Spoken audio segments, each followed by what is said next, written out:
Very excited to be joined by a man who in just a couple of weeks now will have biggest match of his career. RevPro 12th anniversary show, Copper Box Arena, Copper Box Weekend, as we're calling it. That's what Michael Oku called it, and I'm going to run with that. My guest today, obviously, the heart and soul, JJ Gale, taking on Tomohiro Ishii. It's been a little while since the match got announced. Has it sunk in yet, or is it still just wild to hear? Yeah, it's definitely sunk in. It's like you say, biggest match of my life for sure. Huge stage. Sure, I've been on the stage before, but to be on that stage with the Copper Box Arena in arguably the biggest weekend in the wrestling calendar, I mean, I'd say it's up there on a par of WrestleMania now. I mean, obviously different companies and everything, but I feel like you've got WrestleMania weekend and you've got All In weekend. Two massive stadium shows where the wrestling world just ascends on that given place. And obviously we kicked it off last year with Copper Box. That match with Vegeta was a big moment for me. We talked about it this time last year. And it feels like it's rinse repeat this year. Another big moment, another biggest match of my life. But yeah, we've leveled up in the last year, and that's reflected with this match. You know, we're not having a 8-minute opening up the show match, you know, with a young lion. We're facing a Japanese wrestling legend, one of the hardest hitters and the most established professional wrestlers in the world. So yeah, it's sunk in. I'm very aware of the task I have ahead of me in 2 weeks' time. Yeah, I mean, you talk about that leveling up. I looked at the card early today for the last year's show just to refresh myself. 8 minutes, like you said, third match on the card. I don't think this match is going to be the third match on the card. I don't think it's going to be 8 minutes. Well, if I could beat Ishii in 8 minutes, that's going to be impressive. Exactly, right? But I have a feeling it's going to take a lot more than 8 minutes to try and beat him. Yeah, obviously, it's been a year since we last talked. Hell of a year, about 18 months for you. How's life been?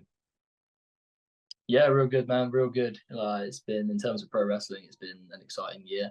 I mean, like we say, the match with Vegeta was definitely the highlight of my wrestling career so far. My proudest moment to be on a stage like that. And I felt like that was just the start of a really exciting run for me. I felt like I ran off the momentum of that win at the Copper Box to great matches and wins with people like Robbie X, so on. And it kind of all sort of barreled towards the end of the year for that big final match with Zack Sabre Jr. At Crystal Palace in December.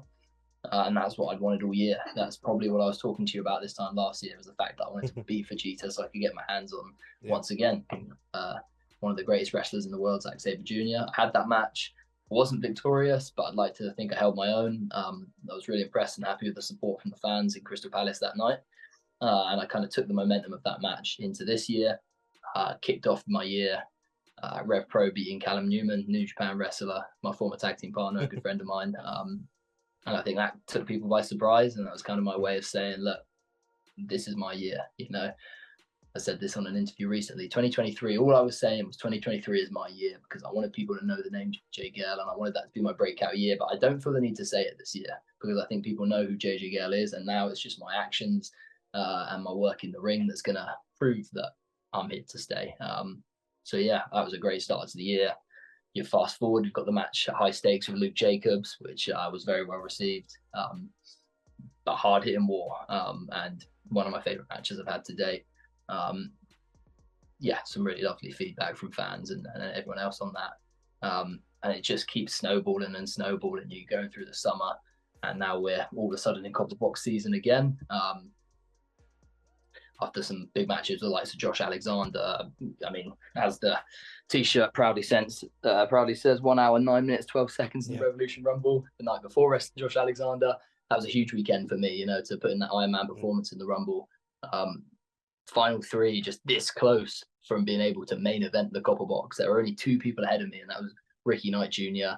and Luke Jacobs, who, you know, we now know is going to main event of the Copper Box. So, you know, once again, another statement. And then to go out the next night and in my hometown, Southampton, and take on Josh Alexander, you know, it's just been one thing after another.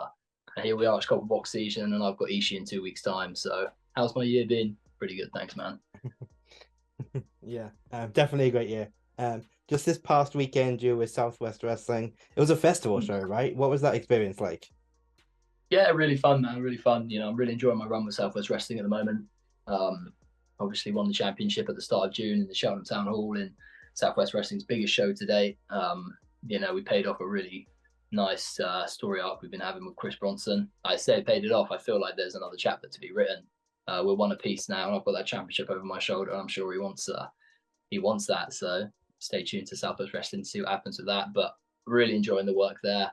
Really fun to wrestle in a tent and a festival. You know, there's not many wrestling fans there. A lot of them are there to watch music and drink beer and enjoy themselves. But we managed to pack that tent out every show we did. I did 3 matches myself over the weekend, but there was a lot more shows and matches that went on throughout the whole weekend. So yeah, really fun experience. Do you have to kind of change much about what you're doing when you're kind of dealing with an audience that is largely not wrestling fans? Because I look at you and I think, you know, you're one of those guys that probably would have to change less than a lot of people because your character is like, it's easy to get the character, it's easy to get the motivation, where like you don't have to be a wrestling fan to kind of understand the intricacies of that. Whereas like some other guys, they might have to like really kind of not dumb it down, that's not the right word, but you know, really tweak some stuff when dealing with that audience. But did you have to change much there? Yeah, I mean, you're always working for your audience. That's what pro wrestling is. It's about capturing an audience and a crowd and bringing them on an emotional journey and having them invested in that. And that's going to be different for people that are hardcore wrestling fans that follow the independent scene and know everything and anything about wrestling, as opposed to families and children at a festival that just swung by and saw some blokes in tights fighting in a ring and thought, well, let's stick around and see what this is about. So yeah, there's a different approach to take, but I think at the end of the day, for me, whatever show I'm doing in front of whatever crowd, for me, it is about grabbing the attention of the crowd and getting them invested. There's different ways, tools, and methods, and of doing that. But at the end of the day, that's what we're looking for. We're looking for emotional investment in what we're doing. And yeah, they were a cracking crowd. Got to say, sometimes when you know you're not wrestling in front of wrestling fans, you're a bit on edge. You're not sure how it's going to be, but the Lake Fest crowd were incredible this weekend, and I think it's a testament to the work the Southwest Wrestling have done. Yeah, and often like I go to Pro Wrestling Eve a lot, and a lot of their fans are kind of built on non-wrestling fans, people going for a night out. And often you get louder crowds because they're just like reacting to everything, right? Yeah, I mean they haven't seen it all. I mean wrestling fans are Yeah. spoiled. You know they've seen every incredible match under the sun. They've seen every move, and it's like it's harder. It's harder to grab you guys. Whereas you know Thanks. you might do a shoulder tackle, and they're like, "Wow, they just hit the mat really loudly. That was cool." Yeah. But you know, one thing I don't like to do, I don't like to phone it in. I don't like to take it easy just because I'm not in front of wrestling fans. I want to show them who JJ Gale is. But yeah, you're right. They haven't been exposed to what hardcore wrestling fans have been exposed to. So I guess everything's a little bit more exciting to some ways. Yeah, and I told you this before. I was at the RevPro show yesterday at your call, and it did feel weird you not being on a big RevPro show at this point. But Southwest Wrestling has really become, you obviously mentioned the title run there, almost as much of a home for you as RevPro has, right? Yeah, for sure. I mean, RevPro, I still say is my home promotion because you know I've came up through the ranks. We told that story last time on the podcast. A lot of people are aware of that now. I say the heart and soul of Revolution Pro. I mean, I am heart and soul every time I'm in the ring, but I really feel like I'm kind of at the nucleus of that promotion, having come through the Portsmouth School of Wrestling, taking that journey through the contenders all to the way where I am now. But Southwest Wrestling is a similar sort of thing. You know, I started off when I first started training around the area of the Southwest that I was sort of based at, that sort of Gloucestershire area. So to return there 7 years on, 8 years on from when I started training, and to be able to win the championship and kind of lead that company into a new era is something I take very seriously. I appreciate being given the opportunity to sort of be that guy to bring in the crowds and deliver those big matches and sort of just lead the company into this new era. So yeah, it's definitely another home for me. And they're not as big as some of the other, you know, more established promotions, but I'd say they're definitely taking over the Southwest scene. And if you haven't seen much of SWW, I'd strongly suggest you check out the work they're doing. Yeah, I wasn't sure where to bring this in, and you mentioned the Portsmouth School of Wrestling there, so it feels like the right point. Obviously, a big focus on the York Hall show yesterday, which unfortunately you couldn't be a part of, was a tribute to James Castle. I know you obviously didn't start at Portsmouth. You wrestled a little bit before that, but he's someone who's kind of touted as like really the first graduate of that school. Yeah. So just I don't know how like your times crossed. Obviously, he had a lot of time out with his illness. Just talk about any memories and like just thoughts that come to mind when you think of him? Of course, yeah. No, I'm glad that we're able to talk about this. It seems important. I'm not going to pretend that I'm one of his best friends or that Yeah. we're even necessarily friends, to be honest, because I never got that close to him. So I'm not going to come out here and Yeah, that's why I kind of like try I and claim wasn't that. sure on the timelines there. Of Yeah. course, but I mean, there's still plenty I can say. I remember knowing of James Castle before I even started wrestling because I watched him on independent shows as a teenager, as a fan before I got into the business. I'd seen him on a few shows, and I'd always thought he was such an exciting wrestler. He was different. You know, we're all striving to be different in pro wrestling to stand out, and he was different. He had his unique character and presentation, and the way he wrestled in the ring, and it's very engaging. So I do remember the first time I went to the Portsmouth School of Wrestling, and I was very sort of new into my wrestling career, and it was still a point where you might see certain wrestlers and you'd mark out. And I do vividly remember going into the school and seeing Jamie training and being like, "Fuck, that's James Castle." And like, you know, when you've seen these guys in the ring and you've watched as a fan, to then kind of the first few times that you're in the I don't know, training or on a show with them, you kind of do have that moment. And then as time goes on, you kind of get a little bit more numb to that. And this is just what we do, and these colleagues and whatever. So yeah, I find that quite a funny thought now, but I remember that very vividly, kind of being like almost marking out the fact that James Castle and Gideon Gray were there, who are two people I'd grown up watching on the independent scene. And then as things developed, yeah, as everyone said, he was such a leader in the Portsmouth wrestling scene at the school and around RevPro. He was always there, giving feedback at sessions.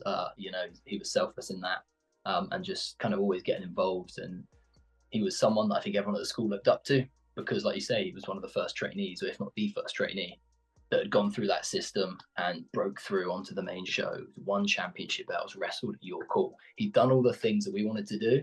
So we kind of looked at him as inspiration for where we could go. And he was a lovely man. He's a very giving man.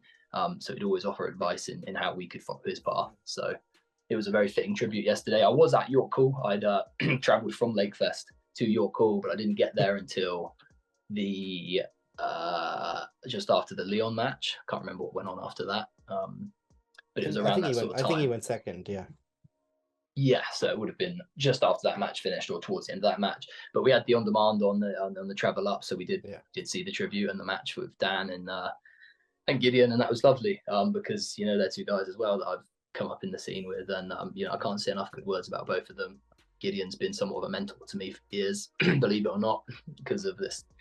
I think the veil's been broken on who he really is. I think a lot of people love to hate Gideon, but he is honestly such a lovely man, and he has been so helpful to everyone who's come through that Portsmouth scene, and especially me. I used to always say he's like my Pat Patterson.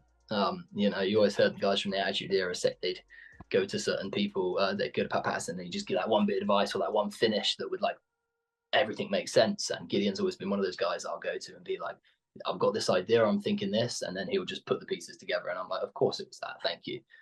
So I'm very happy for him to be able to go out there and pay tribute to his best friend. Like I say, I didn't have that personal connection on a friendship level with Jamie just because we didn't reach that point before he then unfortunately was ill, and we didn't really connect as much as I'd have liked to.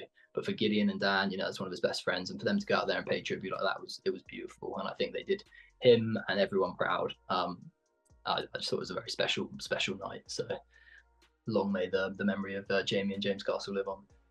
Yeah, definitely. And like obviously you see all the guys there they had on the stage.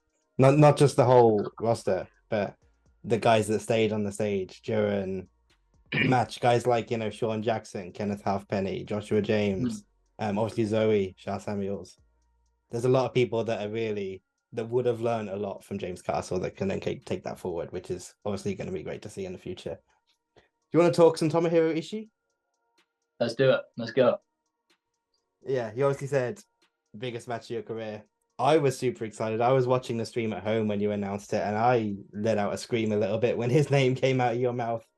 What was your reaction when you first got told that was the match? So for me, it was, I guess, a mixture of excitement and the nervous energy, right? You know, for me, it was, yes, these are the sort of matches that you want. You know, these are the moments that you get into this industry to have. So for me, it was excitement, but obviously there's always that nervous energy of I'm in for a fight, and also you got to deliver. So there's that always going to be that pressure. But yeah, overwhelming excitement more than anything else. Someone I've watched for years, and I've seen, he's a master of this craft, and anyone who steps into the ring with him walks out a better professional wrestler. Scoot behind the curtain after wrestling Josh Alexander at Southampton. We were chatting backstage after our handshake in the ring, and he was offering some advice and whatnot. And one of the things he said was that he is a better professional wrestler for wrestling Ishii. And this was way before the match was announced or it was ever even told. So, to hear someone of his level, a top guy in the industry, be like, when I walked out of that match with Ishii, it was this much better of a wrestler. So to have that opportunity, I'm grateful for Revolution Pro Wrestling to offer that to me. And I just want to go out there and do my best. Obviously, big part leading into this match was the Crystal Palace match with Luke Jacobs. Now, I love that match, high stakes this year. It was fair to say that that's obviously where this run started. Obviously, in storyline as well, the reason you're wrestling Ishii is to kind of dangle that carrot over Luke Jacobs. How do you reflect on that match that you had with Luke Jacobs earlier in the year? Because just watching it, like, as a fan at that time, that wasn't what I thought a normal JJ Gale match was. Like, I think of a JJ Gale match and I think of, like, fast, agile matches with guys like Robbie X, Leon Slater. And then you're out there trading shots with Luke Jacobs. It kind of caught me off guard, but just how do you reflect on that match and what it's done for your career? Yeah, it's arguably one of the most important matches I've had. Going into that, it was my chance to prove that I can have that caliber of a match. By design, my matches with Vegeta and Zack were show openers. And I believe I did well, and they were good matches, but I think this was the time the ball was given me to go out there and show that you can steal a show, or you can have that instant classic that people are talking about months later. So I'm glad that we went out there and delivered. Luke's an incredible talent.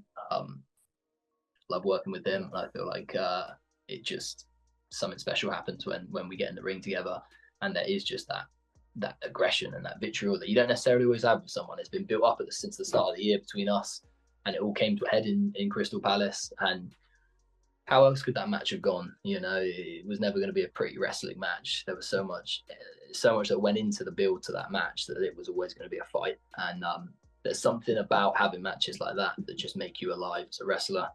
You get hit that a little bit harder, or you just keep going, and it's just something just brings out this next gear in you. And I think we both hit that gear that night. And I was just working. I was doing my job. It wasn't really till the match finished and everyone got on their feet that I realized that, we really have.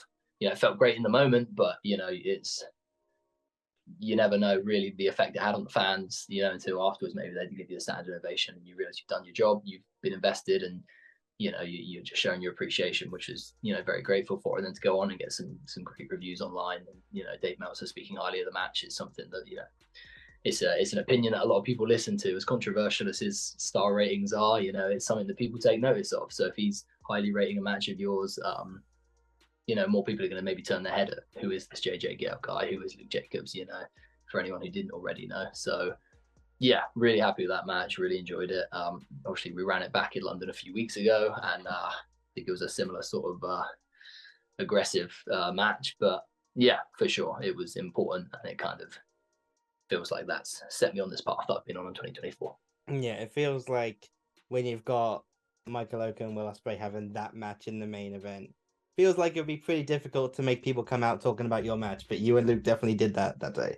And when you think of that kind of style of match, let's call it the Luke Jacobs style, but like hard shots, trading blows, Ishii is like the S tier of that, right? It's like such a huge opportunity to like prove yourself as being able to hang, essentially. Yeah, and I mean, I say I am heart and soul, and it's because I leave everything in the ring every time I go in there. And there's no better person to go in there and show that you've got heart and soul than Ishii, because you're going to get hit hard. You're going to hit back harder, and somehow it's not going to affect him in anywhere near the same way. So you've got to find something else to pull out. I've been studying Ishii nonstop since the match was announced. I know what that man can do. I know what that man can take. And I also think I know what it's going to take to beat him. So I'm going to bring everything to the table to do that. Copper Box Arena, August 24th. Let's go. Are there any specific Ishii matches you've been studying? Obviously, there's so many, right? But is there anything specific that jumps out? There is, yeah. I mean, I guess, God, there's been loads, isn't there? I mean, one I watched recently was the Walter one from Your Call, um, and that one for me was a real sort of two big guys just going at it. Osprey and Ishii, they've had some classics. Yeah. But even there's all sorts. I mean, Timothy Thatcher versus Ishii was one that was a little hidden gem I found somewhere from some American indie. I mean, he's had so many classics over the years. I mean, I obviously watched his match with Callum Newman, my ex tag team partner, two guys, similar sort of wrestling style and Yeah, similar that's sort probably of that's probably places the in our one, right? journey. That's probably the one to look Exactly. at, right? Yeah, so I watched that a week or two ago to kind of just, see someone who, me and Callum, we know each other inside out from tagging for all that time. So to see someone that, you know, that I know so well get in there with this, it kind of helped me prepare and see, right, if I do this, this might happen, or, so, and he absolutely smashed it in what match that was. So that was inspiration. And the last one I watched of his was the match with Luke last year in the Copper Box. And that just reminded me that that's not going to be Luke Jacobs this year. That's going to be me. So, and what a match that was, what reaction they got. I'm just hoping to match that myself this year. Another guy who's really become one of the top stars in New Japan of the last year or so, that I think a lot of people forgot you had a bit of a feud with, Yota Tsuji. And to me, that's what really kickstarted this 18 months run that you've been on. That's really the moment I think back. Getting those high profile spots with him as like pretty much his last opponent before he went back. That's a program that certainly aged well when you look and see what he's done. Just what do you think? What are the kind of thoughts that come to mind when you think of that little program you had with him? Yeah, you are right. I've always said it was the Revolution Rumble last year, and me eliminated Zach, and my performance in that match that was kind of the kickstart. But you are right. Truthfully, Yeah, Tsuji, that was the obviously the match that got you into the Rumble. that got me there. Yeah. Yeah. So no, you are correct there. For years at RevPro, working my way up the ranks.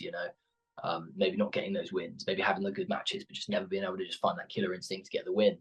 And yeah, that program with Suji was sort of the arrival of me to be like, look, he's one of your top guys. He's about to get back to Japan and do amazing things, which we've seen him do. They say one of the top talents over there now.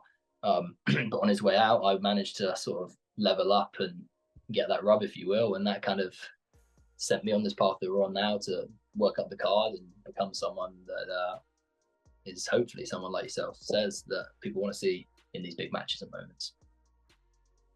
Yeah. Well, we're on these New Japan talents that you've been in the ring with. Obviously, you touched on it a little bit, the Fujita match last year. Just a year on, how do you reflect on that one? Yeah, like I say, really proud moment to sort of be on that stage and in that arena and a part of that show. I think we made history that night. Having said that, I haven't watched it back in a little while, but there's a lot of things that change about that match now.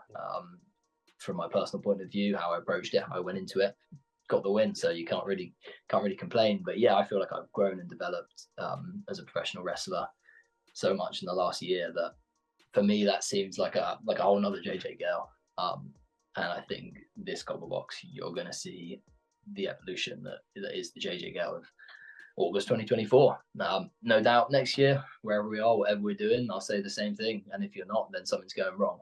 This industry is all about growing, developing, learning, evolving, and trying to hit that final form. But we're a long way off, so the work continues. Yeah, you mentioned the development there. I just want to ask, when you think about developing as a wrestler, I mean, how do you almost think of that in a sense? Like, is it a year-to-year thing? Can you notice things in sort of every match? Or in your mind, how do you kind of think of that development? Is it an every match thing, or does it take longer than that, essentially? I think it has to be. I think the approach to life has to be, for me anyway, is, am I better today, or am I taking steps today to be better than I was yesterday? Because if we're not looking to move forward, if we're not looking to grow, learn, and evolve in all aspects of of our life, then what's the point? You know what I mean? So, but especially I put that microscope on it when it comes to professional wrestling. Can be a little bit hard on myself sometimes when I'm maybe not somewhere I'd want to be, or not quite grasping something that I want to grasp, or not quite got that answer to whatever that thing is. yet. But yeah, it's an every match thing. Every match you're going to reflect, okay, what worked, what didn't, what can I do? You're watching other professional wrestlers, other wrestling, past, present, future, and thinking, oh yeah, but maybe, you know, it's a constant for all of us. We're constantly just thinking about how we can put those pieces together to keep moving forward in all aspects of the industry. But yeah, surely, you know, the end or the start of the year is always a great time to reflect and look at the year that's been, or for example, a time like this where we're back at the copper box and we can look back over this year. It's always a good time to sort of reflect. So yeah, it's a constant, but you do have these certain milestones where you sort of stop and take note. Two more things I want to touch on, and then we've got a little bit of quick fire here for you. Which one you want to hit first? The theme song or the mustache? What do you want to go for first? Go on, knock yourself out. Your choice. Yeah, you go with mustache. What's the thinking there? Yeah, let's talk about it. Yeah, what's the thinking? What's the thinking? Well, do you know what I like you just grabbed it right as you did that. Yeah.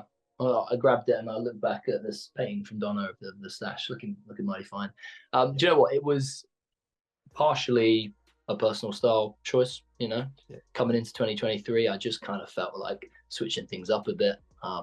Started growing the mullet and the mustache. I guess a little bit influenced by you know, other sort of people that I appreciate the look, or artists or musicians or something. But also I was thinking, right, how can I stand out? How can I be different in terms of wrestling? It's like important, I say, part of that evolution. Yeah, anything exactly. You can do. Part of that evolution, you're thinking, right, what can I do in ring? What can I do music wise, which we'll get onto, image wise? And you know, yeah, sure, I like the gear I wear. Could it be a little bit different, more interesting? Maybe that's an evolution to come. But with me as a wrestler, I looked pretty ordinary. I think I just had a skin fade and a pretty standard haircut that a lot of people in this country have, and I just had a little bit of stubble on my face. And I was like, well, what if I did this look that I kind of like? And I'm like, could I go for it? I guess it would help wrestling, right? I'm gonna look different. There's not, you know, too many wrestlers with a mullet and a mustache out there. So if you're doing a show like I did this weekend at a festival where they're not wrestling fans, maybe they don't remember the moves you did because, you know, they see a lot of moves. Maybe they don't necessarily remember the match, but they might remember that guy with the mullet and the mustache. And that might be that thing they connect to. And there were a few kids in the crowd that had a mullet and they kind of really connected with that. And they were like, yeah, I like your hair, man, and all this stuff. But it's just something. It's something to try and be different. And I can't lie, since I got this hair combination, things have just been going up, up, up. So I kind of feel it's a good luck charm. It's worked. It's worked. If I was to get rid of it now, I'd be worried that we're just going to go right back down to the bottom. So we're sticking with it. It's a polarizing look, especially when I first got it. I was thinking to ask, did you get any funny reactions from the guys? Oh, for sure. You know, anytime you're going to do something a bit different, there's always going to be a little bit of bite back and banter about it. You know, Andy Quildan absolutely hated it initially, which just made me want to keep it even more, because if you can wind him up, why not? That's good fun. But there was mixed reactions. Some loved it. I mean, Amira is someone who absolutely hated it. Once got Gideon to grab my hands behind my back like this in a locker room and held a razor over my mustache and said that she was going to shave it off, as I kicked and screamed and said, please don't. And she didn't. So that's good. But yeah, it's all in jest. And I think everyone's pretty used to it now. They don't even think twice about it. But yeah, like I say, the look changed, and now look at the run we've been on. So if it ain't broke, don't change it. Yeah, I'm speaking to Andy tomorrow, like I said, so I'll definitely add that to my list of things to talk to him. The theme song, it's so good. I know you love it. We've got the fans singing it now too. Talk to me about how that came about, how you found it, and just what it means to you. Yeah, it's another piece of the puzzle that's just helped, you know, sculpt where we are today and help everything move in this ascension upwards. To be totally honest, I've got to thank Andy for that as well. Coming into the new year, I was thinking about all these things. I was thinking about changing the look a bit, thinking about what sort of gear I might want to get, thinking about my music. And it's like a little hidden gem for any fans that are out there. The first match I had in 2023 at RevPro against Gabe Kidd, find it on RevPro on. You'll notice I came out to some entrance music that is a one-time only entrance music. And that is because at the time, I just wanted to be different. I wanted to separate myself. I didn't want to have the same theme song that me and Callum had been using. That neither of us, you know, full transparency, we weren't the biggest fan of that song. I really wasn't. It just didn't give me that feeling. It was a song. It was certainly It a was a song. song. It was a song, right? And it was a bit of a rib for Callum. He had to use it in New Japan for a little bit, and we had a little joke about that. Obviously, now he's got his own thing, and that's great. But neither of us were really like that sold on it. So coming into the new year, I was like, forget it. I'm shaving my hair and doing this new style. I'm shaving my beard and leaving just a mustache. I'm going to come out with this new music, and this is kind of this is the new JJ Gale in 2023. But I hadn't cleared it with Andy at RevPro or anyone. I'd tipped off the music guy and sort of said, just play this. And if there's any heat, I'll take it on me. It's quite funny if you watch the match back. It's a bit of silence as the music starts. I come out and Andy's like, well, this is not RevPro approved music. But I just wanted something different, and I wanted something that just gave me that feeling coming out to the ring that just made me that little bit more hyped up. Then speaking to Andy after the show, he was like, you shouldn't have done that because I actually have this in mind. And the band Quintana had got in touch with Andy and said, hey, look, here's our latest album. We're a big fan of pro wrestling. We're a big fan of RevPro and what you do. If any of your wrestlers would like some of our music, feel free. And he listened to the songs and listened to Burned and thought, do you know what, this would be great for JJ. So I think at the start of the year, we were both on the same wavelength of thinking, what can we do to add to the JJ Gale act? I'd taken it upon myself to just get this new theme. Little did I know that this absolute banger was sitting in the pipeline waiting for me. So I abandoned the other one, went back to the me and Callum theme tune. And then once me and Callum had our amicable split, I came out in Southampton in February, and that was the first time I had Burned. And I was like, this is the one. You know, this gets me hyped up. The more the fans have listened to it, they've connected with it. They like to sing along at the shows, which is pretty cool. And it's just been one of those things that has just, like I say, elevated the whole JJ Gale presentation. And now on Spotify, when you play the song, it's got like the little video that plays on loop as a view, that's cool as hell. Yeah, just me hitting the Gale Force over and over again. It's Caden, isn't it? It's on Caden. On to Will Kevin, yeah. Like I say, the first time I used that music was that match. But I got to thank Quintana. They've been real cool. I spoke to the guys at the band. They were super gassed that I was using it. I'm super gassed that they allowed me to use it because it's helped me and in my everything. It's been a bit of a game changer, really.